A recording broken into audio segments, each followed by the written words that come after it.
Welcome to the Open Mic Podcast Show with Mike Midgley.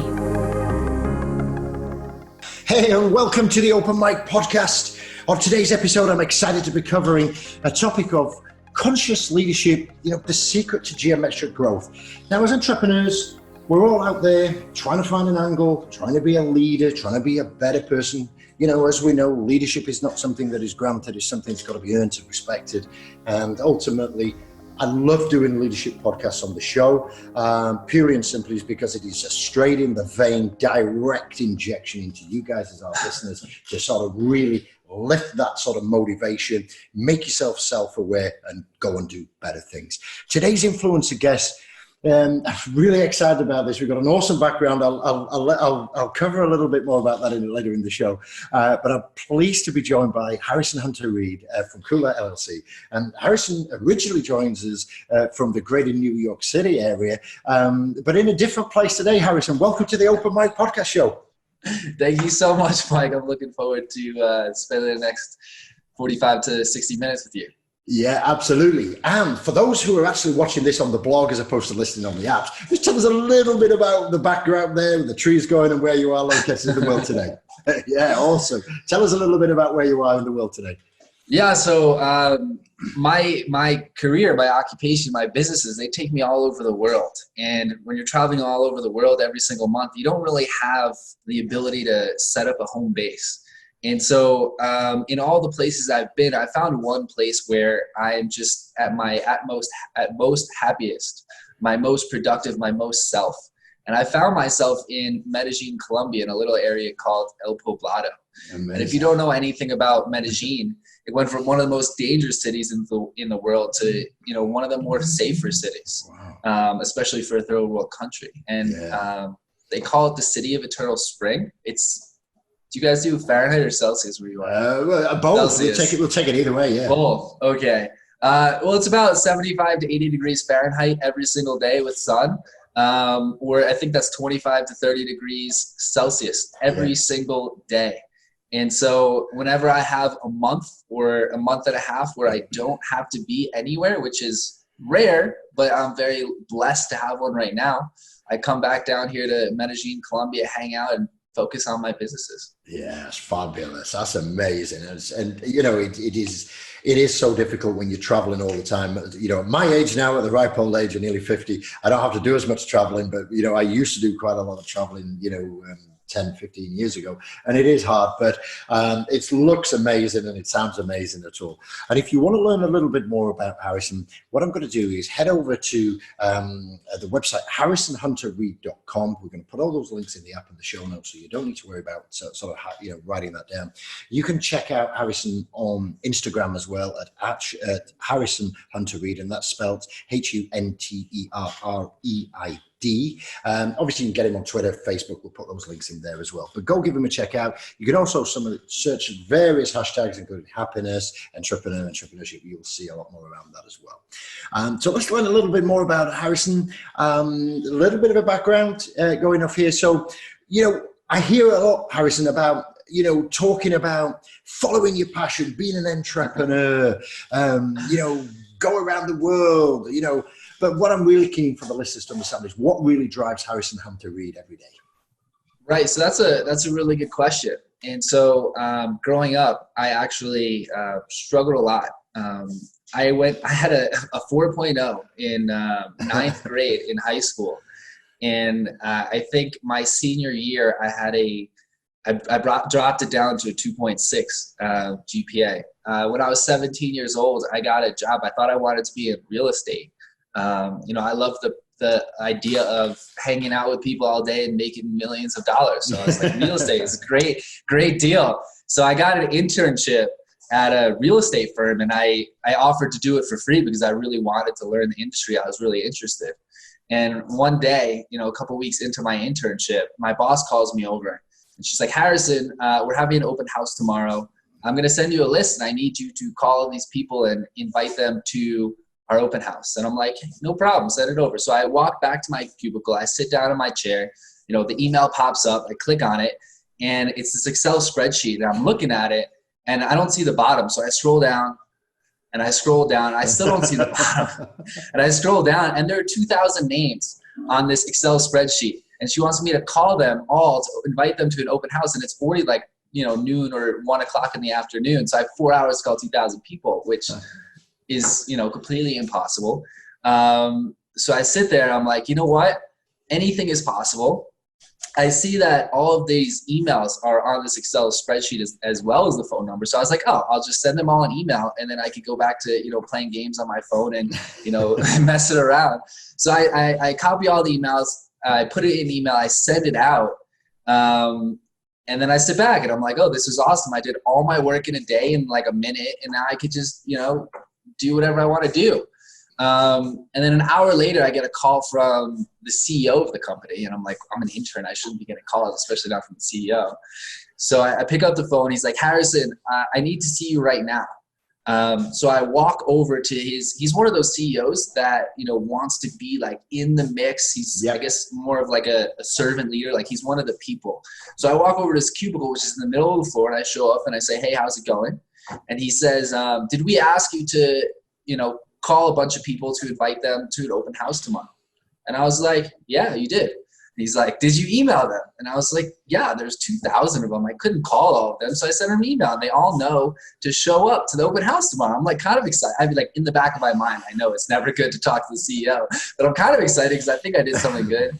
And he goes, Harrison, I've been getting calls all day of people wanting to be removed off our email list. You're costing me thousands of dollars. I'm sorry. I have to let you go. Oh. So, yeah. And so I'm 17 at the time, and my brain hears, Harrison, we don't pay you anything, and to us, you're worth less than zero. And I was crushed. I really was crushed. And it was kind of a theme in my life for a little bit of, I went to college my freshman year. I had a 1.6 GPA. I got another unpaid internship because with a 1.6 GPA, you can't really get a real job. Yeah. And if you want to learn. And I got fired again.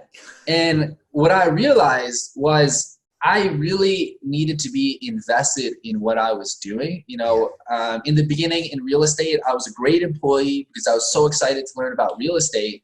But throughout my time there, I realized like how little I wanted to actually be in real estate. And I just lost any interest, any motivation, any passion, and I just couldn't do my job. So, when I said the 2,000 emails, it wasn't because I couldn't pick up the phone and call them. It's just I didn't have an interest, right? Yeah. Whether that had 2,000 names or 15 names, I would have done the same thing either way because I lost interest. And so I learned that, in order for me to really be successful, I had to figure out like what I really cared about, what meant something to me. And I'm someone who grew up with a lot of pain. You can't tell now, and I don't know if this is a video or audio podcast, but both, it's both. You can't tell now, but for 20 years of my life, and I'm 26 now, so this is a big portion of my life, I struggled with obesity. Wow. And I struggled with depression. I didn't have a lot of energy. I couldn't really focus. I procrastinated a lot. And it was really tough on me. So when I finally got out and I saw what it took for me to overcome obesity, and I found out how great I feel now that, I've lost the weight, I eat healthy, I'm able to function exactly how I want, my brain is, super clear. That drove me. That's just sort of my passion right now, is helping others, overcome obesity, because like the cards are stacked against us. The food system, it was created to feed a growing population. Like we needed to change the food system because of the growing population. But, there were a lot of negative consequences. And, one of those consequences is the obesity epidemic. People are addicted to the foods they put in their body because of, the chemicals and the processing and the manufacturing of how these foods are made. It creates that addiction. Yeah, and it's convenience as well for a lot of people, crushing in 9 to 5 out there, being busy and coming in late, and sometimes just going to the freezer and getting something that's maybe convenient over healthy is far too present in working life. And I've seen that growing up. I've seen that in our family as well as other families. It is one of those things. So that's a big issue. Exactly. And so the cards are stacked against us. 2.1 billion people in this world struggle with weight. And so what really drives me, and I think you're going to ask me this later, but is because I had that pain of obesity and I saw what it took to come out. And it's not really, I wouldn't put blame on the individuals. Like, it's really our food system and our society failing us in this one aspect. And so, I just really empathize with others who have that condition because it's not their fault and it's really hard to get out. And so I'm just so driven to help people get out because I understand the pain. Yeah, and you've walked a mile in their shoes, of course, which always helps, doesn't it? And, when I look at your bio, and I thank you for sharing that, it's great, but when I look at your bio as well, I love that when you said Harrison is an expert in making things easy, actionable, and fun. Now, obviously, I wasn't aware of the email story, but hey, how do I nail 2,000 people in 30 seconds and get better playing games on my phone? That comes in there. But tell us a little bit more about that, Harrison. Joking aside, expert in making things easy, actionable. As entrepreneurs, the listeners out there, there's constant hurdles, and you can have a positive mindset.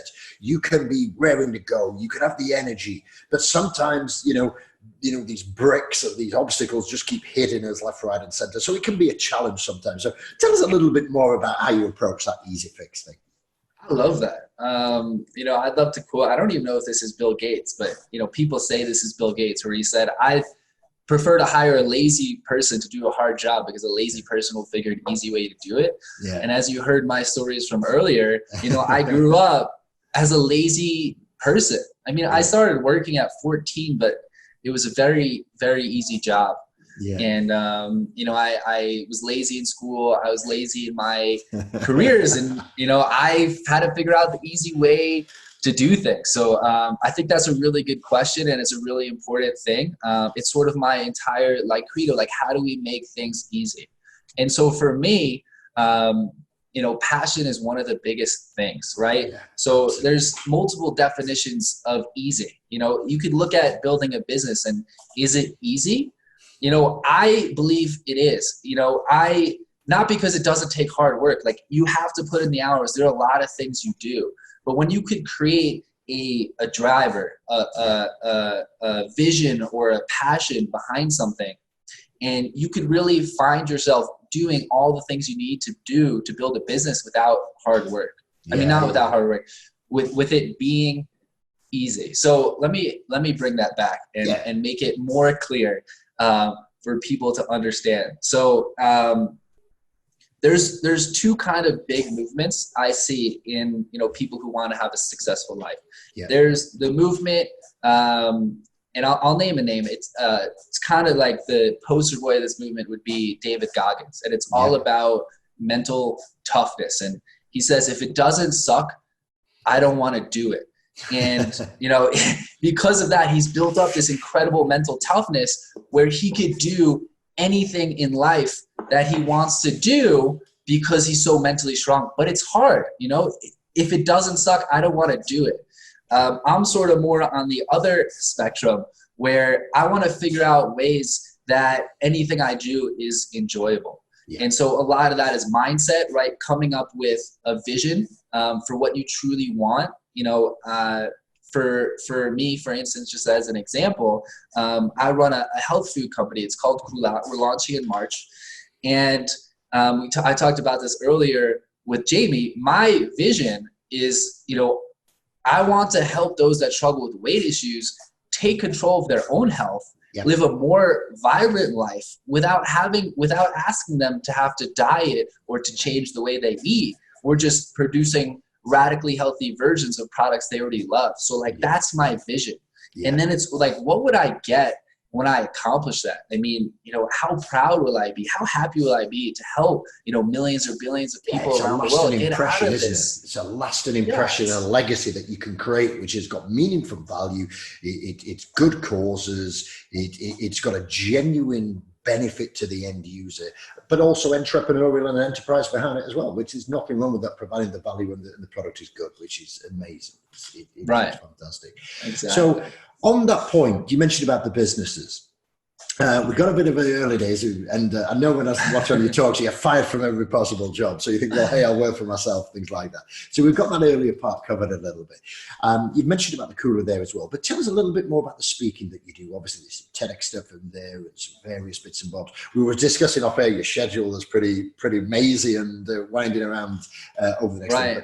But just tell us a little bit about the businesses, but also the key thing that I really want you to focus down on is when you realized that you wanted to go and do these businesses, maybe what was the one light switch thing that maybe said, hey, I'm going to do this? Or, what took you down that path? Was it just a passion or was it something else? Was it a trigger? Usually it comes out of diversity, like you said, the obesity or something like that. Tell us a little bit more around that. That's really funny that you asked because, I didn't tell you this, but I'm actually co-authoring a book on like that very subject. It's a Chicken Soup for the Soul type book where we're getting together 35 authors and we're all sharing a story of our exact moment. We're like, you know what? I need to go start this business. There's nothing else I could do. So I have a story for you. And so when I graduated out of college, thankfully it was like hit or miss for a while. But I did it, which I'm really happy about. I had certain talents that I knew that I had. I was good with people. I was good at building relationships. I was good at influencing others. And I had a desire to help. So actually, in college, I really struggled a lot. There was a time in college where, I was going out 7 nights a week. I was, doing drugs that I shouldn't have been doing. I was, skipping all kinds of classes. And, after a semester like that, my parents and we got together and, they suggested it, but I thought it was a really good decision. I was not in a good place. I wasn't happy, even though I was doing all this partying and drugs and whatever. And, we decided to put me in this program called the National Outdoor Leadership Program, where I lived in the woods with a group of other people for 88 straight days. Wow. So we barely showered. And if we did shower, it was with in a river with cold water and no soap. We had one change of clothes. We carried the foods off our back. We drank water out of the ground. There was this one time where, we didn't see water for 2 days. And, we're getting really, really dehydrated. I hadn't drank it in 24 hours. And we arrived to this campsite that's supposed to have, a river next to it. And we're really excited to get water. And we arrived to this campsite and there's water, but it's brown. Oh. And we go to fill up our bottles and there's bugs and fish bones in it. But when you haven't drank for 24 hours, you drink that. And so at some point in that journey, when you're living in the woods for 88 days without a cell phone, without internet, without a ton of entertainment, you do a little bit of thinking. And I looked at my life and I was like, this is just not at all how I want this to be going. I want to actually be successful. I want to do something. And there was a time in a cave where I'm sitting with, one of my best friends to this day, Johnny. And he's sharing all these stories about his life. And this is at a point where, I can't be vulnerable. All I care about is my ego and looking good and protecting and me. And, somewhere between the hours of 4 and 5 in the morning, he broke me down. He got me to share things that I had never shared before. And he made me realize I'm so thankful for Johnny to this day. Yeah. He made me realize contribution is way, way better way to live life than ego. Yeah. And so when I graduated college, I knew I had that talent and I had this newfound desire to contribute. And so I looked at, what is the most valuable thing I could contribute. And so in conjunction with Merrill Lynch, I started a financial services practice because in the US, finance is the #1 cause of divorce. It's one of the biggest stressors. And I figured, if I go into an industry that is, immoral and unethical and I bring integrity, I can make a really big difference in people's lives. And, I was really successful really early. I was really excited about it. I had a lot of fun doing it. I was, getting clients left and right. And eventually I, was prospecting this one massive client, this $5.5 billion client. It would have made me extremely wealthy. And prospecting this client takes a long time, meeting. Yeah, it's long sales cycle. After meeting, long sales cycle, especially with like a massive client like this. You know, I met with a partner, then I met with the director, then I met with the C-suite, then I met with the board, and they agreed. Like they were ready to work. Like, you know, after this client, I wouldn't have to work another day in my life. I could just live off, you know, my book and my business and just, you know, go through life, you know, just spending one day a week working. And so after they agreed, they asked me to send over the paperwork so that they can sign it. And so in order to send over the paperwork, I had to talk to a couple service providers to get their information so that I can combine them and send it over in one nice package. And what I didn't know at the time was that one of the service providers had pitched the company 5 years prior with another person who was part of Merrill Lynch. And she called him to congratulate him. And that's where the mayhem started. He called up the CFO. He said a lot of really not nice things, told him that he wasn't allowed to work with me and that he owned the relationship. And none of this was true. The CFO didn't even know who he was. But it destroyed the relationship between the company and I because he associated us together, even though we were two totally separate kind of businesses. Yeah, entities, and so, yeah, that led me to a lot of depression and a lot more, you know, when you're depressed and you don't want to leave bed, you don't go to the office, you kind of do a little bit of thinking, which sort of, maybe I should do more thinking in my life, you know, before I get depressed. But I thought about it and I realized like I got an industry to really help people. And, you know, the way I ran my business was, you know, with a lot of integrity. Everything I did was win, win, win. I did mostly institutional consulting, which is win for the employees, win for the owners, win for the business. Yeah, and this is on the benefits sort of packages, isn't it, for those financial institutions? Is this what you're talking about? Exactly. Yeah. But those people are not the people that are extremely stressed by money. They have money, you know, their marriages stick because they have money. Like they, you know, they don't have to worry about where their food comes from, where their shelter. And I kind of lost my drive. Yeah. And in that time, just tell us a little bit more about that. What was it? Did you just feel like giving up? You know, was there a point? Could you just not see past the wall? You know, the invisible wall that's in front of you. Yeah, I couldn't go to the office anymore. I had no more vision for my practice. I didn't want to do anything. I didn't want to build it.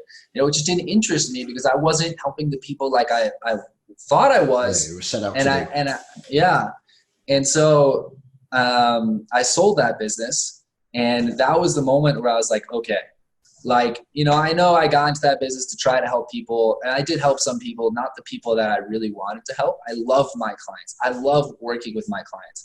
And actually, after I sold the business, the new owners brought me back in because I kind of missed it. Like I love building that business. I miss my clients. I love building my business with the new people. So I'm still back to running that business.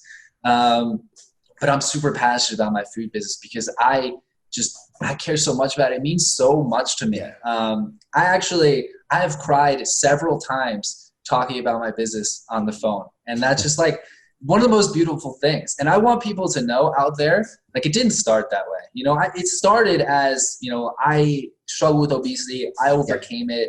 You know, people are not being properly helped and I want to help them. And that, you know, sort of started it. But every day your passion grows. Like you don't start crying about your business, but 2 years down the road of like really doing everything you can and overcoming all the disappointments, you start crying and it's beautiful. But, you know, I had a call 3 days ago, actually. I'm looking to set up new manufacturing for my food. And I talked to this guy, Chris. And, you know, at the end of the call of this guy trying to tell me how many times that his manufacturing facility doesn't have any availability for me, and me saying, no, I want to get in. He said, Chris said this, I talked to many, many entrepreneurs and owners of small and small businesses. Yeah. And he says, it's very easy for me to tell the difference between who's going to be successful and who's not going to be successful. Yeah. And he says the number one factor in seeing who's going to be successful is if people in the face of disappointment keep their passion. Yeah. And I responded, I said, hey, Chris, that's really interesting because not only do I keep my passion in disappointment, I find that my passion grows tenfold every time I'm disappointed. And I was like, I don't know why that happens. I guess I'm just lucky. And then there was this pause, and it seemed like there was like 1 or 2 minutes that went by, and I was like, wait, Chris, I got it. I got it. In the face of disappointment, I think about, all of those going through the pain that I had gone through. And it's just not an option for me not to make this happen, not to help them. And I know you're going to help me help them. And so when I hear disappointment, I can't, my body's like, no, this is impossible. And I'm fueled 10 times to work 10 times harder, because I know, shoot, this is falling through my fingers. I need to right the ship. I need to fix it. I need to make sure this happens. It's about being conscious and committed to really drive and improve, isn't it, though? Exactly. It's all, that you can't build that kind of passion without having some sort of, ethical sort of attachment to it. It goes back to our recruitment policies in all the businesses I've run. Well, certainly from 2000 onwards. The ones before maybe not as much, as I was learning and developing. But it's all about recruiting for that. We call recruit for character, train for skill. But the character obviously is a Jim Collins sort of saying more than anything else. But it's ultimately not just the character; it's the culture. It's all that. It's recruit to core values, because I can train somebody to be X or whatever the job skill is, but I can't train somebody to want to get out of bed in the morning. Do the right thing. Help others and move things forward. That resides in people. Either, and I don't know if you agree with this, and it's okay if you don't, but I normally see that the people who have this, and I've employed hundreds of people and, probably spoken to thousands more, but what I see is that the people who have come from some form of adversity, and I'm not talking about, everybody, was, as a child's poverty upwards. I'm not talking about that, although that's a major cause. We'll talk about, the charities and the children in a moment. But the point I'm saying is the ones that's come from diversity, the ones that get a little bit of a taste of success, and it doesn't matter if it's just a little bit or it's a lot. They get a taste of it and they're so appreciative, so they will do whatever to go forward. And maybe it's not financial, maybe it's just lifestyle, maybe it's just they're now doing something that clicks with them. And maybe whatever, and the other thing that I see is that, and again, not always. So, if you want to sort of shout back at me, guys, just use the hashtag the open mic and I'll have a debate with you on this one. But so a lot of the second generation or more wealthier sort of people who have not maybe had that diversity as much. And it's not just about the money, it could be about the stress or anything. But, the more privileged people don't seem to have it as much as the people who's never had it. And I don't know, is it, I've had it, a little taste of it, and I'm more frightened of losing what I've got than making what I don't know. I'd love to hear your thoughts on that. As I say, you can use the hashtag the open mic, shoot us a message. We'll have a chat, and let's just see what happens around that. But whether it's right, whether it's wrong, nobody's right or wrong. All I'm saying is that the people who want it, the people they seem to find that extra gear in the gearbox to go that extra yard when maybe a lot of the others just fail and fade away and give up. Like you say. I don't know if you see that, Harrison, at all. So I think that, and I understand where you're coming from. I think that's sort of a societal thing. I think that everyone in our life definitely faces adversity. Yeah. And it's all about tapping into that adversity as fuel. Yeah. And people who come from, generational wealth, it's not okay for them to tap into that fuel. People look at them as, privileged and that their life must be perfect. And, they don't feel like they're allowed to have, struggles or complaints. And that's really a huge source of energy. So I think it's just a little unfair. I'm not saying their life is unfair. I'm saying it's a little unfair how we treat them in a way that we don't allow them to have struggle, because, you look at, kids like that, and a lot of them struggle with addiction, right? Because they don't necessarily have, they have money, and money is one of the sort of like a big thing in our life is to go out and make money. Like that's a huge part of our life. And when they don't have that, a lot of them, they don't really understand like what the purpose of their life is or the meaning of their life, and they turn to drugs. And so if we make it okay for them to have struggles, and drug addiction is a huge struggle, right? Major. If we make it okay for them to have struggle, they will be able to tap in to the same fuel. Yeah. And I really love what you were saying before about character, because I know as a founder and a CEO, like I have certain skills that are really well developed, and I have certain skills that I have no idea what the hell I'm doing, and I have to hire people to do that. And so if I'm hiring people that don't have that drive or that hunger, like I can't tell them what to do. And I need them to figure out on their own, like what they should be doing to help drive this company. So I need people that are hungry and creative and get out of bed and are like, this is my company. This is my mission. Yeah. And here's a little, sorry, carry on. Sorry.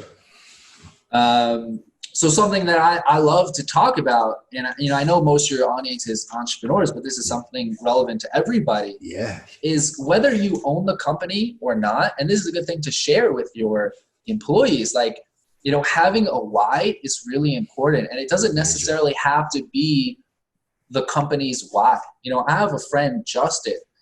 He's this really awesome guy, and he works for like a Fortune 5 or Fortune 10 company in consulting. Like the mission of the company and him, they have nothing in common. The company, they don't really like care about him. If he stays or goes, it would have no effect on the company.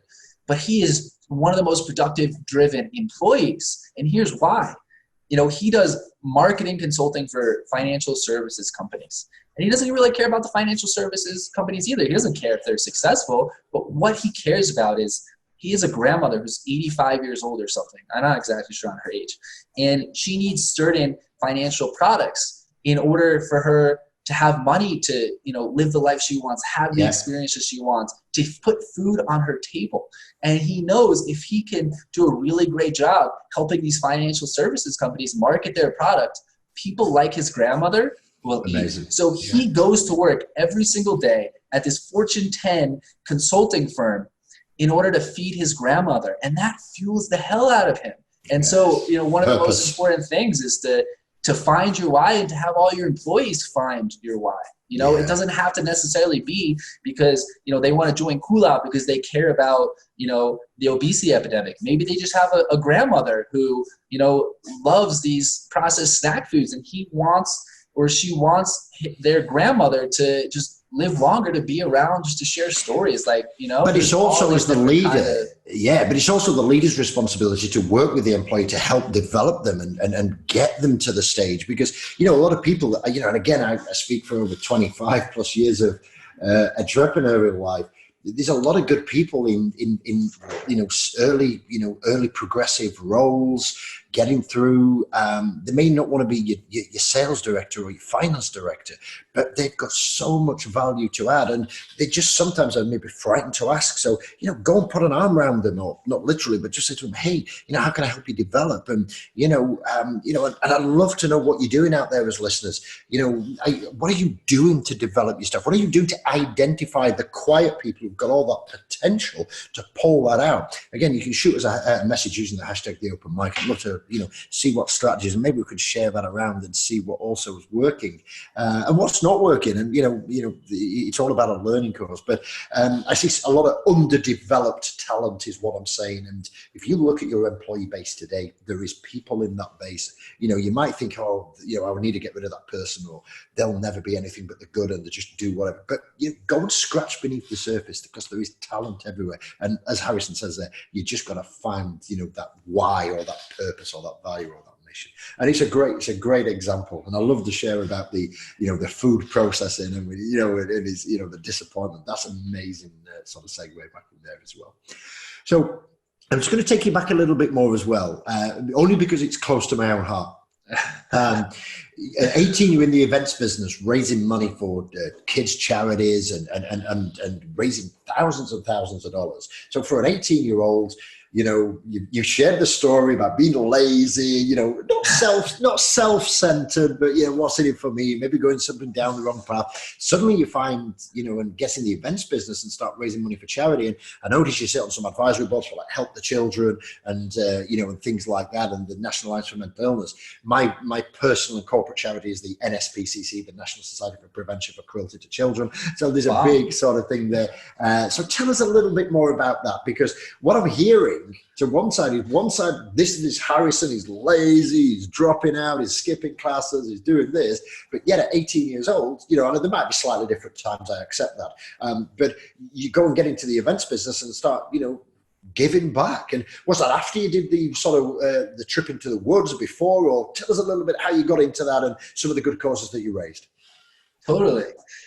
Before I do that, I just want to say I really love what you just said previously. I think that there's a really big movement in society these days to be really quick to fire people. You know, for a long time, people were afraid to fire people and it was really hurting their business. So now everyone's like, someone's not working out, fire them yesterday. Like, that's the most important thing you'll ever do.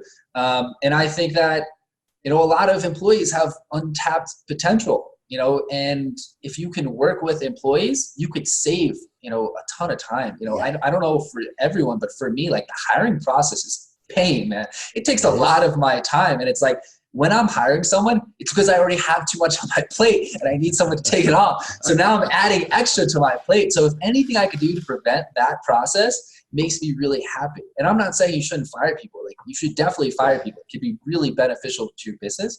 But before you fire anyone, just get to the root cause. Like, why are they not performing? Are they inept? You know, most people aren't inept. It's just they're not motivated or passionate. They don't have a reason to go to work every day. And there's a whole bunch of other stuff. I love talking about the importance of happiness and excitement in building into your company culture, because, you know, happiness is really the key to productivity. But just before you fire someone, make some sort of 30, 60, 90-day plan to figure out, like, how can we really figure out a way to make this employee work? And if they can't, fire them. But don't just fire them right away, because, you know, you'll never really find the perfect employee unless you can motivate them correctly.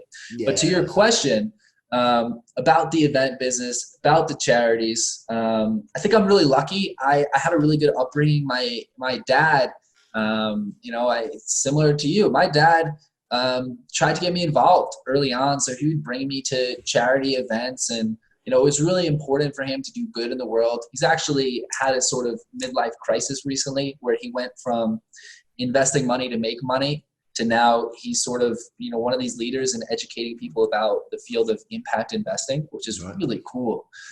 It's really fascinating. It's like, if you have money and you don't want to just give it to charity because, you know, charity hasn't solved the world's problems yet, why don't you use that money to fuel businesses that are solving the world's problems and are more sustainable? So, you know, that's really interesting. But how I got into it, and you talked about me being driven by ego and not self-centered, I would disagree. I was definitely self-centered for a long period of my life. You know, I mean, a lot of us are, and it's not like we're bad people. It's things happen in our childhood and our teenage years and our early adulthood where, like, stuff goes down and we need to figure out, like, how to protect ourselves, because we don't know any better. And to protect ourselves, we put on this giant egotistical, self-centered shield. It's just sort of part of the human condition. And, you know, a big part of our life, in my belief, is getting out of that and being our authentic, true self. Because when you're your authentic, true self, you're happier, you're more fulfilled, you're more passionate. It's easier to be successful because you don't have all this stuff going in your mind. Like, why did you do that? Why are you like that? What are you doing? It's just, if you're yourself, you're just completely aligned. And, you know, subconscious to me is really important. But you're asking about the events business. So this was a time in my life where I was still self-centered. And it's really funny, if you look back in my life, all of my dreams for a long time, like when I was a young kid, I wanted to be a baseball player.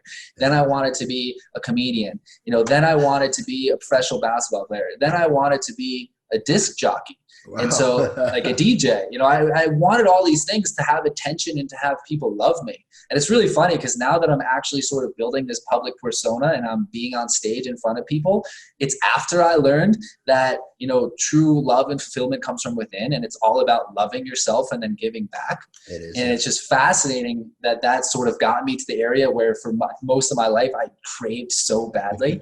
It just naturally happens sometimes. Yeah. So when I was 18, I was, you know, trying to be a disc jockey like Howard Stern. Like, he's so loved. And so I worked for the radio at our college.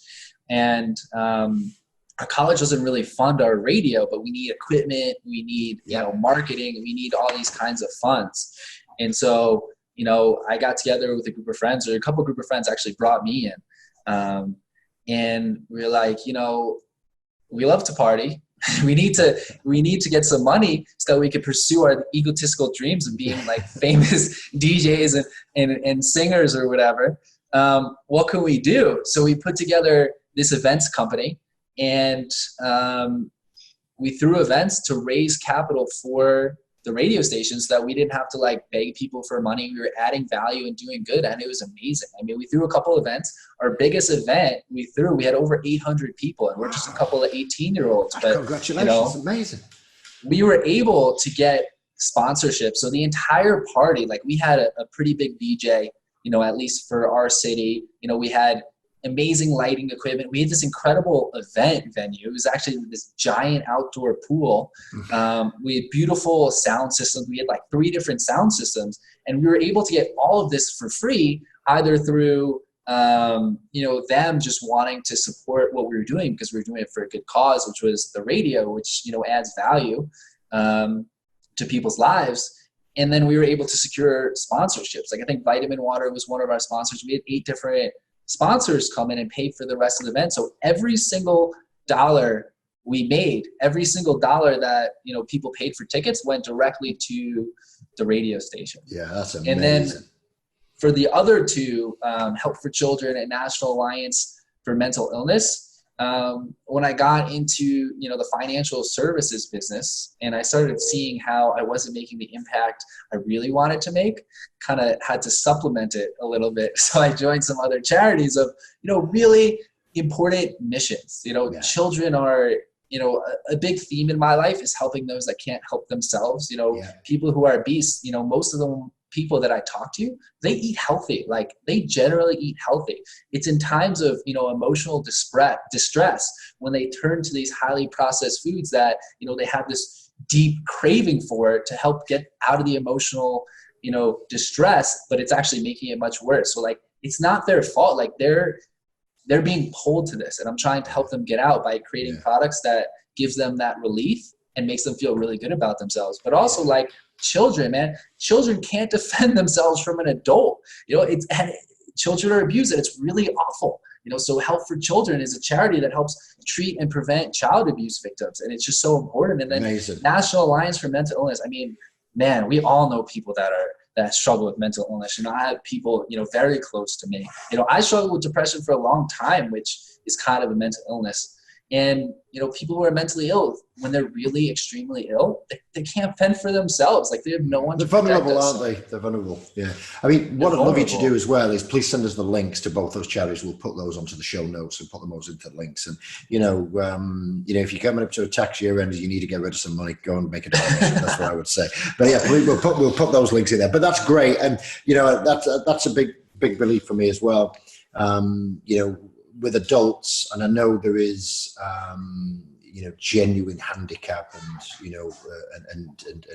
either physical disability that stops people moving forward, and taking those genuine cases out there. But a lot of people as adults, it is like you said, a mindset to get going, and you just need some help. But with kids, take a look about what you're doing, how you're supporting something. Go and put some money in a charity box or do whatever. Just make a difference, and find your passion. And it looks like myself and Harrison have got a very, very, very similar sort of interest there to sort of help the ones that can't help themselves. So that's amazing. Harrison, I really appreciate you sharing your bio. I've really enjoyed learning it. It's so many sort of things in there that's, up and down and real life. If you've got a question for Harrison, just, send it on the wires, use the hashtag The Open Mic. We'll get that forward to Harrison, or you can connect with him on all the social channels, Instagram handle at Harrison Hunter Reid. Head over to the website, harrisonhunterreid.com as well. Connect up there and check out the amazing work that these guys are doing as well. So when we go back to the sort of overall topic, Harrison, of, conscious leadership, the secret to this geometric growth. There will be areas that obviously for the listeners, we've already covered in scratch surfaces or dug down a little bit. So, but I really want to sort of really dig a little bit deeper. And we're going to talk about what that means and how you can sort of maybe apply this to move you forward. And, like any of these shows that we do, guys, not everything's relevant to you where you are at the cycle. But stay tuned and listen because, if it's not on your radar today, business cycles, life cycles, situation cycles, wealth cycles, loss cycles. And, this is a great sort of piece of knowledge to have in your toolkit. So tell us a little bit more, Harrison. When you say about with an open mind, everything is possible. Tell us a little bit more around that, because you mentioned earlier, when you're depressed, you just feel like you can't go anywhere or you're under pressure. It can be hard to break out of that and get going. So talk to us a little bit more about that open mind and everything possible approach. Totally. And I really love your example that you just used with the depression. And, I have a really good story about that. I'm not going to share it because, we're talking about conscious leadership here. But yeah, a big part of depression is not about having an open mind. It's about staying inside. Yeah. And so, actually, I want to touch on something else you just mentioned as well. You talked about how, all this might not be relevant for, people in all different business cycles.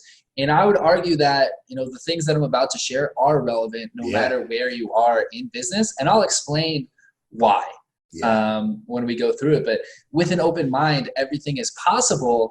And as entrepreneurs, a lot of us, we already totally believe in this theory, right? Like you can't really start a company without believing that it's possible. Or having an open mind to a new experience. So it's kind of sort of the foundation for all entrepreneurship is having an open mind and the belief that everything is possible. And I really love saying everything is possible versus the traditional saying of nothing is impossible, because our brains, are very fascinating.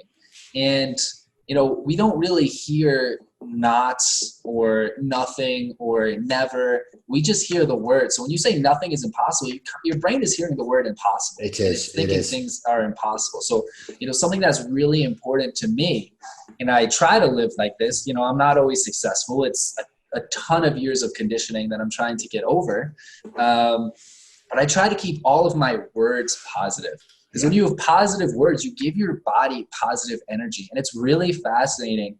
And a lot of, speakers get up on stage and show this. Like they'll take someone's arm and they'll tell you to, use resistance and push on, the speaker's arm. And they'll ask you a question and you're supposed to tell them the truth. And you tell them the truth and, your arm stays up and you resist. And then they ask you another question and they tell you to lie. And when you lie, they could just push your arm down really easily. Because, lying and negativity, these things like actually have a physical response in the body. They remove energy. So positive words is so important to have positive energy, which is really important for positive results, which I assume everyone watching the show wants to have better results. No, they do. And, I love that. And, going back, 20 odd years ago, I started studying copywriting.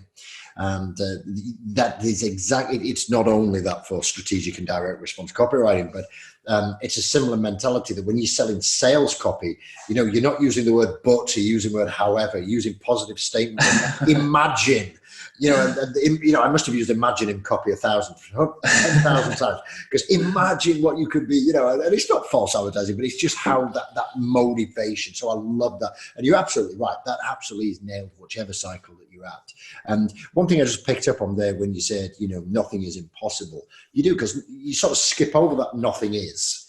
And then, you're fixated on that impossible. Whereas, like you say, what you're saying on this here is everything is possible. So everything, even if you skip over that, possible stays positive. And, give it a try, guys out there. Go and try next meeting that you do, the next, staff review you do, the next partner review you do with your vendors. Try and just switch that over. And if you, shoot Harrison a message, shoot me a message, use the hashtag The Open Mic. I'd love to know how you used it, what difference came out of the the meetings. But that's a great way, and thanks for sharing that, Harrison. It's a great way you put it forward. Thank you. And to touch on what you were just saying about in meetings, we love to say what's wrong with things. Like, for example, you want to go on vacation and you're looking at different areas and you're like, I'm interested in Canada, in Colombia, in Europe. And then you're like, okay, what's wrong with all these places? And you try to figure out which one is the least wrong. And like, who wants to be in a place that's the least wrong? I don't want to be in a place that's the least wrong. I want to be in a place that's the most great. And so when you start using positive words and you start like looking at things that are great about everything, like you just get this beautiful positive energy that, keeps you going all day. No, absolutely. And, and again, going back many years here, when I did a lot of sales training, and we still use it in the agency today. We still use it with my clients today. It's what's called a positive square grid. And there's 9 things. In fact, what I'll actually do is I'll get the producers to put an image of the positive square grid on this blog for Harrison as podcast as well, or you can click a button and download it or something like that. And it's just 9 squares. And and it's slightly off this, Harrison. It's not quite this, but if you're in sales or you want to keep conversations flowing, there's 9 abbreviations and letters there and shortcuts. And there's the actual full description underneath. So if you've ever been on the phone or in a meeting or anything like that, and you're struggling to either have a segue through into the next subject or keep it positive to keep the buyer alive, as we were told at the time. And that dates back to the 90s, Harrison, but I still use it today. The team use it here, and we call it a positive square grid. And so it's exactly the same thing, using positive words to influence, motivate, but in this case, feel better. Like you say, it allows things to be possible. So great stuff. Talk to us about, treating the root of the problem, not the symptoms. And I see this mistake so many times in the boardroom house, and I'm so pleased that we were talking about this. Is there a process, I suppose, that the listeners should adopt to ensure that they stay focused on that root cause as opposed to looking at the symptoms? Because it is a big mistake that I see often. I think that's an incredible question, and I really wish I had a process to share. But I will say this, first let's talk about like the root of the problem versus symptoms. We live in a society where if something's wrong, we try to treat it right away. It's really prevalent in our medical system. If you're coughing or sneezing, let's figure out a way to stop coughing or sneezing. But the thing is, coughing and sneezing is not the sickness. Coughing and sneezing is actually the method that the body uses to try to get rid of the sickness. Yeah. So when you treat the symptoms, coughing and sneezing, you're actually, allowing the sickness to grow stronger and grow better. And yeah, maybe temporarily you have a better quality of life because you're not coughing and sneezing all the time, but you're going to be sicker longer. And so, the best way to treat something is trying to figure out like, oh, wait, let me find the virus and let me attack the virus, or let me deal with the virus. And that's a much better way to treat problems. And you see that proactive approach as opposed to being reactive is what we're saying, which we see in business all the time. Right, exactly. And I'm going to talk about it a little bit, and, I hope nobody gets mad at me from your following, but in the food industry, it's, really, really common. Obesity is a problem. There are a lot of people that go out there and they try to treat the symptoms. Like they try to treat the weight issues, and, they come out with these foods that are, like low in calories or, low in carbs or whatever. But they're not treating the real problem, which is we're not putting real food in our bodies. And, when they're trying to treat the symptoms with like low calorie foods or like alternative sweeteners, we're not actually helping. And these foods don't really help you lose weight. The real problem is we're not putting real foods into our body. And when you put real foods into your body, not only do you lose weight, but you just feel really good. In my struggle with obesity, I joined sort of fitness community for a long period of time. And in the fitness community, they eat a certain way to look a certain way. And it works, right? Because, they don't eat the foods that are like low calorie or, fake sugar just to eat. They eat like chicken and broccoli for every single meal. Yeah. And again, they're treating a symptom. They're treating their weight, which is great. Losing weight is an awesome experience. But there are plenty of people. I have a lot of friends that are bodybuilders, and they're tired all the time. They're angry a lot. There are plenty of people that are in really good shape that don't feel good. And there are people that are overweight that feel really great. And at the end of the day, like that's what people want. They want to feel good. They want to have energy. They want to have clarity of mind. And all that comes from not from your weight. Your weight is a symptom of poor eating. the real cause is what you're putting in your body. And so, a way to really think about it is one, like just get educated, right? So when I started my company, I was still in the fitness industry and I had a low carb, high protein product. And, throughout that process, I decided I wanted to go back to school, and I got certified in nutrition at Cornell University. And I realized how food really affects our body, and like what we really need to do, and how psychologically, because there's so much behind the scenes that we don't really understand. Calories, a pound is 3,600 calories. To lose a pound, you need to burn 3,600 calories, but it's nowhere near as simple as eating 3,600 less calories. Like, that's just not how our bodies work. It's not how our brains function. That's not how the human body was evolved. So step number one is to get education. And that education comes in two forms. And this is really important. A lot of people like to stick to one side, but you really need both. The first thing you need is life experience. So for me, going from obese to healthy and, having the energy and the vibrancy that I wanted, that was really awesome life experience. And that helped drive me to help solve a problem. It saw that there was a need to solve the problem, but it took me on the wrong path. I was coming out with products that weren't really what I needed to become, weren't what consumers needed. And then the second thing is science. After I had the life experience, I started the company, I went back to school and I got a scientific background in nutrition. And that completely not only changed my company, it changed my life. I was one of those people who, even though I lost weight, I didn't feel great. I didn't have a ton of energy. And people would ask me, if you're this healthy eater, why don't you feel good? And I didn't have an answer until I went back to school. And I went back to school and I learned what it really took. And my life transformed, and the life of my company. So education between life experience and science. And then after that, it's just why. Right? Obesity is a problem. Why is it a problem? Well, if we look back, 60, 70 years ago, when we had an exploding population, we needed to start growing foods that could feed the population. And we started, genetically modifying the foods. Yeah. We started, processing foods in a lab. We started adding all this fake stuff to food to make non-food taste like real food. And, that really messed with our bodies. And that's what's causing the obesity epidemic. So if we treat the problem, which is not like calories or carbohydrates, it's like the actual how we grow and process our food is the biggest problem. If we treat that, then we can not only solve obesity, but we can help our customer feel really good, have energy, be productive, have clarity of mind. And so if you want to treat the root and not the symptoms, which is really the key to sustainable success, educate yourself, life experience plus science, and then ask why, and go back 7 whys is what my dad used to say. Wow, it's really figure, you don't never have to go back 7 whys, but go back enough whys where it's okay, this is 100% the root cause of this problem. If we solve this, we will solve all of the other problems that go along. Yeah, so it's cause and effect, isn't it? If you fix this, the rest follows. And we have the same policy here in the business as Harrison. We have 3 levels of why, and that's a credit to Skip Miller over proactive selling. It's a strategy that he talks about in his book. And if you want to head over to look at, just search Skip Miller online, and you'll pick that book up. It's an amazing book, especially for sales and sales managers, for sure. But no, you're absolutely right. I have a really good example, actually, I just thought of. When I got, a schooling in nutrition, they talked a lot about causation versus correlation. Yep. So when you look at correlation, a lot of times we're treating symptoms, and you really want to focus on causation.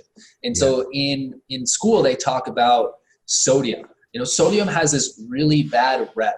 People think salt is so bad for you. They think it raises your blood pressure. They think it causes obesity, and none of that is true. Right. Salt is actually good for us. It's an electrolyte. It helps us retain water. If we drink water all the time and we don't have any salt, we're not going to be able to hydrate because we have nothing that retains the water in our body. We actually need sodium and water to really truly be hydrated, which is why they put a lemon in your water, because it's got good salt in that. And so, one of the things is there were studies done that showed people who ate a high salt diet, had a higher general weight. And it's but it's not the salt, right? People who eat a high salt diet tend to eat, poor foods. Some of the foods that are super high in salt are processed junk foods, are fried foods. And that's the reason why you're, overweight. It's not the salt. The salt is actually good for you. Yeah. It's the foods that you're eating that has the salt. And then one last thing is salt makes food taste better. And when food tastes better, you tend to eat more. So that is one way salt causes it. But if you're conscious of that and you understand like, hey, maybe I shouldn't eat more than I need to eat, salt doesn't really cause obesity. So find the root cause and really have a sustainable solution. And it's so true. And, when you look at it, whether it's in life, in business, so much time wasted, and time's a commodity, of course, that, none of us can buy back. Doesn't matter what your wealth or your stature or your success level is. It doesn't buy an hour at a time or a minute at a time back. It doesn't.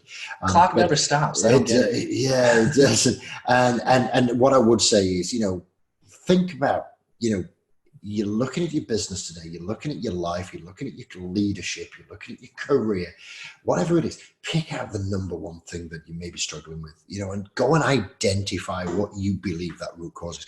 Think about what Harrison said about, whether you can get back 7 is a debate, whether you can get back 2 or 3 or 4 whys or whatever it would be, but go and find it. And then let us know, if you send me a private message on LinkedIn if you don't want to make it public, but use hashtag the open mic if you want to do that. Shoot Harrison a message. I'm sure he'll be more than happy to, hear from you that this podcast has helped you. And, because even if you take one thing out of this hour or so that we're doing today, you take one thing back to your business, you take one thing back to your family, you take one thing back to your social circle, your life, and you improve it, then it's been the time investment worth. And, that's what we're about, trying to help and move you forward. So that's awesome, Harrison. Thank you for that. And one thing that's really close to my heart is the core value things. And, we hire to the core values, and the character comes onto that as well. But you talk about why is being a leader and leading through a lens of your values so important. Share a little bit more about, your vision around that and your thoughts. Yeah, I'd love to. And I really love, how you break things down after everything I say, and it's in my bio how I break things down and make it easy and actionable. And you don't really necessarily get that opportunity on a podcast. And, I don't even need to, because I have Mr. Mike, breaking it down, making it easy and actionable for everyone to do. So I'm just, grateful that you're here to, help and really serve your audience. It's fine. And I see the podcast, like I think we said about it off air, Harrison. Fridays is the day that we record it, regardless of whatever day this goes out, but Fridays is the day we record podcasts. And I do it for 2 reasons. Number one, I love what I do, but the open mic of all the things I do is the most enjoyable thing that I do every week. And it sets me to go into the weekend buzzing and motivated to, which is family time and things like that. So that's why I do the open mic on a Friday as well. But yeah, it's just that sort of thing that, we put a lot of time and effort, and we class it as a public service. You guys, especially the listeners out here, you've got one hell of a lot of choice on podcasts. In 2018, there were 500,000 podcasts on Apple. 2019, there's 750,000 podcasts. It's going to break 1 million, when the next letter figures come out. You've got a lot of choice where you go and, plant your earphones or, watch it on the blogs. We appreciate the time that you're doing. So it's important for me as a public service to try and serve that. And I suppose that's why I do it. And, again, it's also been wildly respectful of Harrison's time as well. He's not a nickel and dime guy. He's a serious guy, and it's important that I do my research and I put the effort in. And, it doesn't matter if it's the business, your family, your relationships, your marriage, or whatever it is, if you're going to do something, go and do it right, and, try and get the best possible outcome for you. And Harrison mentioned earlier, the win-win situation. So that's a little bit my rant over, by the way, there from there. But talk to me about your view on the core values and using that as a lens. I love that analogy. Tell us more. I love it. I love that, what you just said. Yeah. And I think it's also a prime example of, core value. One of your core values is, obviously is to serve. Yeah, right. Absolutely. You want to add value. You don't want to waste people's time. And it completely encompasses how you run this podcast, from the preparation you did, like the questionnaire that you sent me to fill out, the, long document you sent me of, reading the questionnaire and coming up with questions, and just, you have an incredible amount of preparation for this. And then on the podcast, clearly you excel as an interviewer. You get really good stuff out of the people. You make it actionable. And it's all because your core value is to serve. Yeah. And it's like, you can say that you want to serve, but you really want to serve, and it shows, and it's why your podcast is successful. Yeah, thank you. I wasn't even giving you a compliment. I was using you as an example. I was using it as an example of the importance of using your core values as a lens, right? You know, you look through like, how do I serve my audience better? Oh, I can prepare more. How do I serve my audience better? Oh, I can make it actionable for the audience. Perfect. How do I serve better? I can help the interviewee even prepare. And that's why this podcast, that's why all your listeners listen, because of that. They're looking for someone who's going to serve them. And that is 100% you. So core values are just so important in running a business, not only for the business, but for yourself. You know, we talked a lot about energy over our time on this podcast. And when you're not in integrity with yourself, when you're not living your true values, you got that voice in your head like, what are you doing? Why are you doing this? This is wrong. This is bad. This is wrong. And that just drains you. You know, it just takes all your energy. You can't build a business without energy. Energy is like the number one thing in energy. So sticking to your core values, one, it gives you that huge amount of energy being yourself. Two, people can see right through it. You know, if you're inauthentic and you're trying to, you know, rip people off, or you're just in it for yourself and you don't really care, you know, people could see through it, and they're not going to buy your products. They're not going to invest. They're not going to partner with you in any way. And then third, you know, values are why, you know, consumers or clients come to a company. You know, my food company, Koohlah, our core value is abundance. You know, we want people to feel abundant. You know, you can have the foods you love, feel good, and lose weight. Like, it's all about abundance. And, you know, when we look through abundance, like, everything in our business is about abundance. When we hire people, you know, we do something nice for them because we're living out of an abundance. You know, when we raise capital, you know, we're in an abundant mindset. You know, when we create our products, it's like, well, how can we make if money didn't matter, how can we make the best possible product? And that's what we try to figure out. So we lead our entire business through this lens of abundant, and customers who want abundance in their life, they see that, they feel that, they really get abundance when they buy our product. So, you know, living through the values is one, it's so important for your energy. It's so important for bringing people into your business. And it's so important for your customer, because your customer buys your values. And if you don't look through the lens of your values, then the customer doesn't know what to buy. Yeah, no, and I love that example. I really, really do. The abundance sort of part of it, because initially that could be thinking, oh yeah, you know, but it's putting your client at the center of it. They win every single time because of your value. I love that. That's a real good one. So thanks for that. And this is a real sort of one that, you know, we're always looking for new opportunities. We're always looking for new channels. You know, I know Harrison speaks about the power of partnership.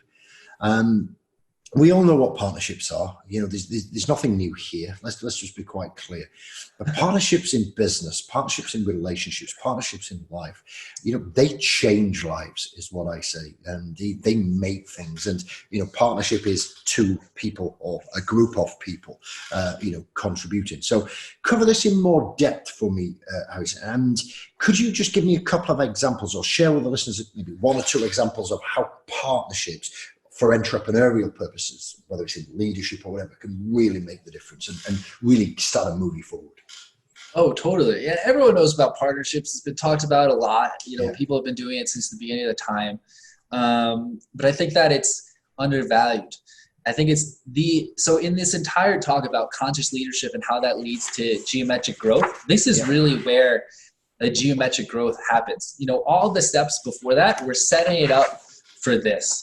And, you know, partnership is really the most powerful way to grow a business. And, you know, for an example, one of my advisors, he's a very successful entrepreneur. He actually bought a company and sold that same company within 6 months for a 4x return. Like, this guy is a really good entrepreneur. Ooh. And partnerships are really important to him. He started a honeycomb business. He believes in honeycomb as one of the next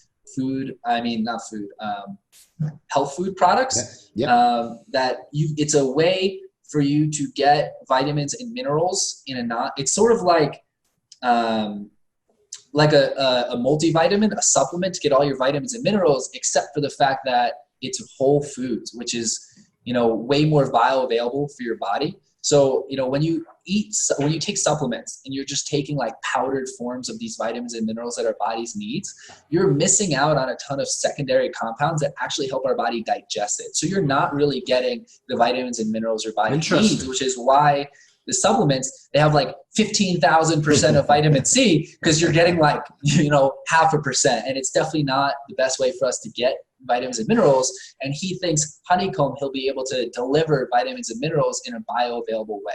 And I can share this because he has a patent on it. So, nobody can. Oh, absolutely. That's amazing. Yeah. And you don't think about it because you got the supplements, the vitamins, you think, hey, I'm doing everything right. But, the result, you can certainly tell the scientific, degree or research and the education there. And I suppose this is helping you develop your product and even better, isn't it? So that's fascinating. And, is that on the market yet, or is that ready to be launched, or, the honeycomb sort of? That's a really good question.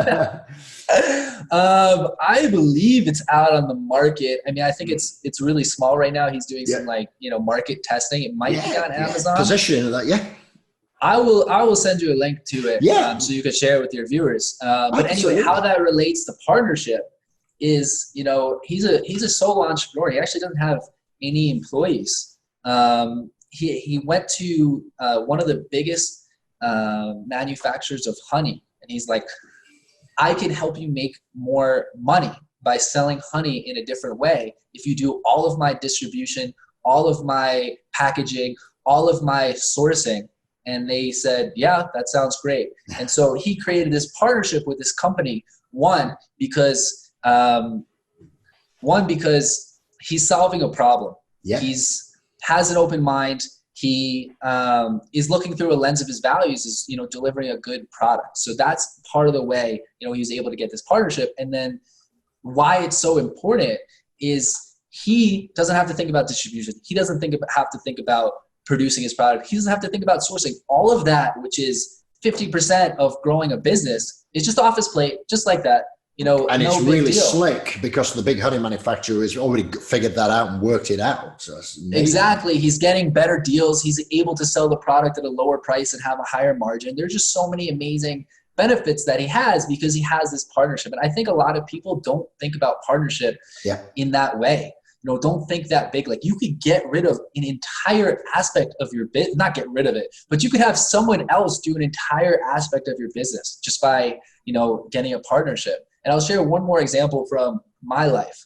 And so in my business, Koohlah, there's a charity. I'm not going to name the charity, but I met with the CEO of this charity. And before I even had a food product, she fell in love with my company, our mission, our brand, our product. And this charity has clout with 110,000 retail stores in the US. And so just to put that in perspective, there was an ice cream company called Rebel that launched in 2019. They were in 10,500 stores and they did $35 million in revenue in the first year. And so with one partnership, one person I met, she can help me get into 110,000 stores in 1 year. I'm not going to say I'm going to do 350 million in revenue, but it's really powerful. And, I have a lot of friends that have built food companies, and here's how they did it. They went door to door to door, sitting around, asking to talk to the manager. Sometimes they would have to go back 2, 3, 4 times. It takes a ton of time to get into one store. And here I met one person, created one partnership, or we're in the mix of creating one partnership, and I can get to 110,000 stores. Like, that is the power of partnership. It is so underutilized. It is so important and valuable for our business on all levels. Even if we are a successful business, big partnerships can happen and be really valuable. Yeah, and you know what? I love it. My background, just for the listeners, or maybe new listeners, is I franchised one business 68 times over a 3.5 year period. And that's multiple partnerships, if you want to call it. We all know what the franchise model is, the licensee model, and the agency type modeling, as you want to call it. And our sales at the time was 4 million sterling. So rough time of 2004, the dollar calculation was about $1.80. So it's about $7 or $8 million in revenue. And within that 3.5 period, we went at 12 million sterling, which is at the time, not today, of course, but at the time, $20 million in 3.5 years. So it's 3x growth. And that was, we didn't really do any more major penetration work in the areas that were already busy. That was just growing the franchise network, which they became a free sales force, or we did market for them, and we had our own marketing team for them, but they were our free sales force. They run all the overhead, the cost of acquisition. And because our product was so valuable, they just couldn't sell enough of it to their own customers, which was win for their customer, win for the franchisee, win for us, which is another way of doing partnerships. So whether it's franchising, whether it's the partnership, or reverse funneling, speak to one, hit the many, which is Harrison just gives us a fabulous example with, one person opens, has the skeleton key to 110,000 storefronts or online storefronts or, bricks and mortar stores. It's amazing. And congratulations on that. That's amazing. And, fingers crossed everything goes okay and well with that. And, they're already picking up those distribution costs. They're picking up those overheads. So leverage it. It's a word that, we talked about positive words earlier, like imagine, but leverage to me is also such a great entrepreneurial positive word, because, if you can get the numbers dialed in, get them dialed in, the sound, and it clicks and it just goes and it prints money. And, it doesn't matter what margin you're on a 5 or 6% margin, or you're crushing it with 30, 40, 50% margin. Look at the volume. As that volume goes up, the costs will go up slightly because you've got to staff it, man it, administrate it, but not proportionately. It's a great way of doing it. And congratulations again. I'm super excited because I love to see it when an entrepreneurial success clicks off with something like that. That's amazing. Well done. Thank you. You go for it. You go ahead. Yeah, no. So what I was saying is, we're wrapping back out of this podcast here. You use a terminology called giving the gift of participation. And out of all the things when I was doing the prep, I'm thinking, I can't wait to get to this because I think I know what it's going to be about. But I really want to sort of you to dig down and align it then to how the entrepreneurs would do it in leadership, how they run it in the business and things like that. So, what can be achieved by giving the gift of participation? And give us a couple of examples, Harrison. That would be fabulous.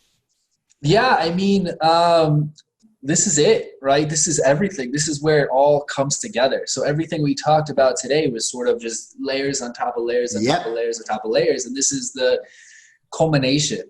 And so it's sort of a way to look at sales. A lot of people think that, sales is about going around, getting things, how could I make this sale? How could I close this deal? How could I, win this customer? And that's just really not, like, if you think about it from the customer's perspective, like, who wants to be closed? I've never met anyone who's like, hey, I would like to be closed. Will you close me? No, customers want to win. And, they want to see perceived value. And so, you have to figure out a way in order to create these partnerships like the one that I created. I didn't close the deal. I didn't win her.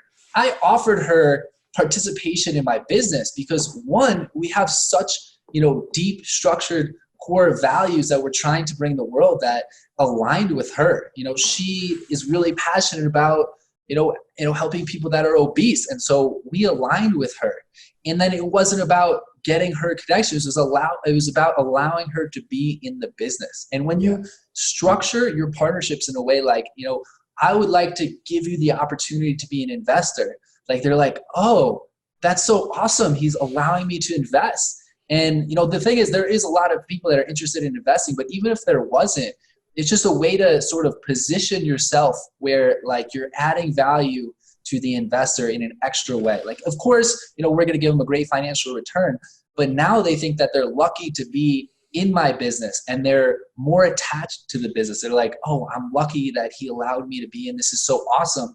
I really care about this company. I want it to do better. So it's all about sort of how you structure and set up those partnerships in a way where it's like, how can I make sure that the other person, one, is getting value? You can't just, convince them on something and not give them the value. So number one is, how can I add value, and probably more value than anyone else out there is adding? And then two, how can I word it in such a way that they understand that, they're getting this extra value? And so for me, the way I word things is, I'm, giving you the gift of participating. I'm allowing you to participate in this noble altruistic mission of our company, and we're allowing you to be a part of the sort of the what's journey, the rewards, the rewards, and 2, be a part of the journey, and 3, be a part of this big solution of helping a lot of people. So if you want to set up big, massive partnerships,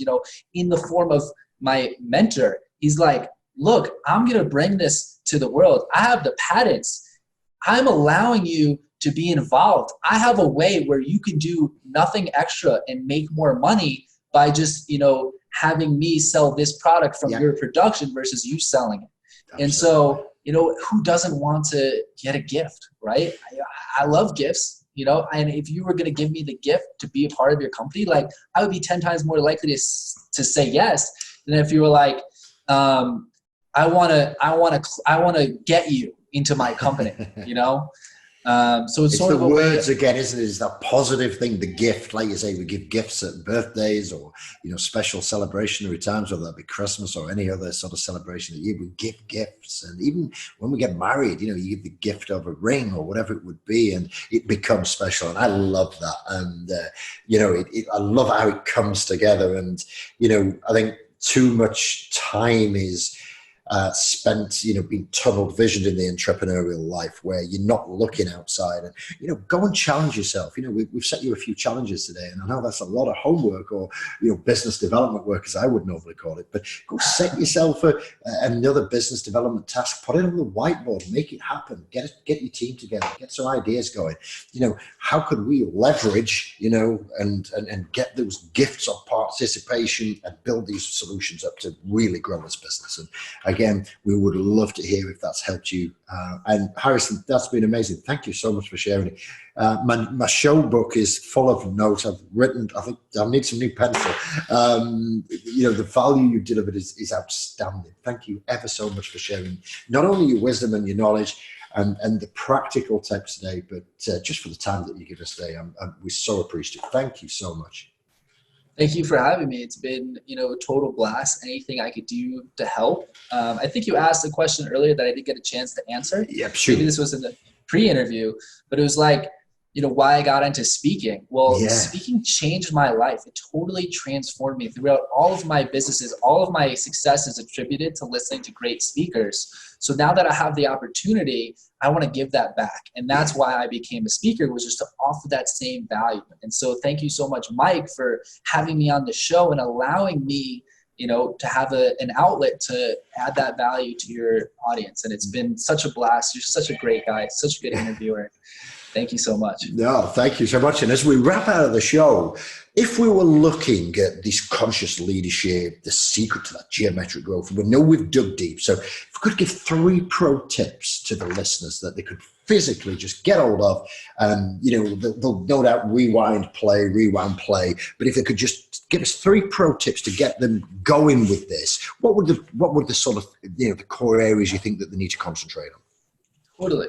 I mean, it starts with number 1 is really drilling down and figuring out like what you're doing, who you're doing it for, and why you're doing it. And they talk about this in every business school and every business book, but like really having a strong why that's like personally attached to you. Because at the end of the day, as a CEO, not only are you the salesman for the company, but you sell your company to your employees as well. And you're the motivation behind what they do. And so the CEO, you having a strong personal why you do what you do. And there's all kinds of things you could have a why for. A lot of people go into business and their why is, I want to make money so that my kid has an awesome life. And that's awesome, right? Making money isn't wrong, especially if you want to make money to support your kid. Like, that's totally beautiful. That's totally a great why to fuel you. So if you can get clear and certain on why you do it and you stick to that, right? Business is hard. We have tough decisions all the time in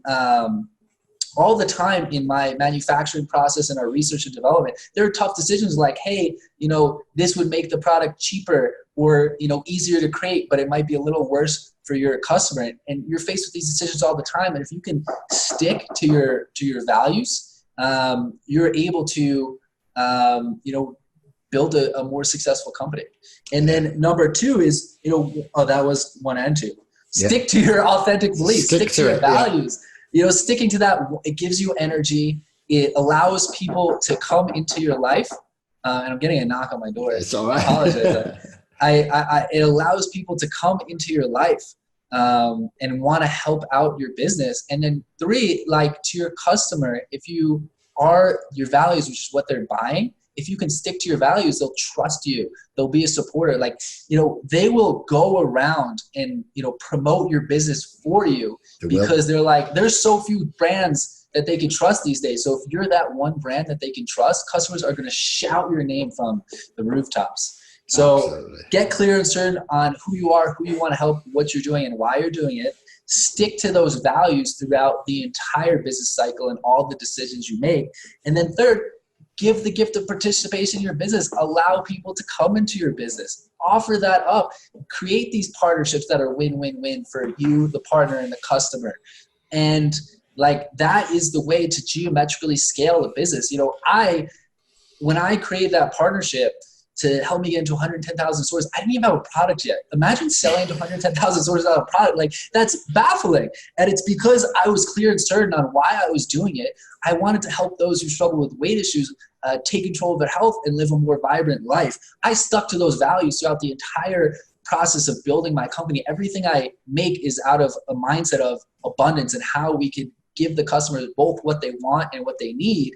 And then I offered people to participate in this business. Like, I'm sharing the business. It's another abundance kind of thing. Like, yeah, you know, sometimes it takes equity. This partnership, you know, didn't take equity, but there are other partnerships that I'm offering equity because, like, I want people involved, because the more people involved, the bigger it is and the more equity is worth. And partners bring different, values. Some will bring money, some will bring network, some will bring distribution, some will bring knowledge. And, so it's not just about that. And I'm glad you've raised it on that point about the equity side. But that's amazing. Thank you so much. As I say, hope you've enjoyed Harrison on the show today. Please head over and check out what Harrison and the amazing work he does in the speaking stuff at harrisonhunterreid.com. Check him out on Instagram as well at Harrison Hunter Reid. We'll put all those links below. It's been an absolutely blast, Harrison. Thank you so much for the value. It's been an honor to interview you today. Thanks for joining us. Thank you so much for having me. And one last thing I'd like to add, the best way to get in touch with me would be through my Instagram. Wow, it's really getting loud. I'm at Harrison Hunter Reid. And on my Instagram, you'll find information about my company. You'll be able to get in touch with me through direct message. I'm happy to answer any questions. I know we talked about a lot, and I really need to go into more detail. And then lastly, I am a speaker. I speak at events that, cost people, hundreds or thousands of dollars to go to, and not everyone can go. And so on my Instagram, we sort of cut up the best nuggets and we put it out there for you to, So you're getting that knowledge free. Head over to Instagram, check out Harrison Hunter Reid, and we'll put those links below. So thanks again, Harrison. It's been an absolute pleasure. And we appreciate you taking the time to listen to the show today and continue your growth engine journey. As always, get in the game, go do the hustle, go make it happen. And we're going to see you on another Open Mic podcast show real soon. Take care. Good night. All the best.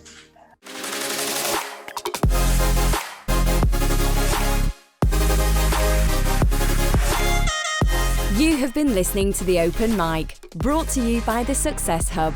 To find out more and to get the resources we have mentioned in this podcast episode, simply visit blog.thesuccesshub.io and view the podcast section. Thanks for listening, and we look forward to catching up with you in our next episode.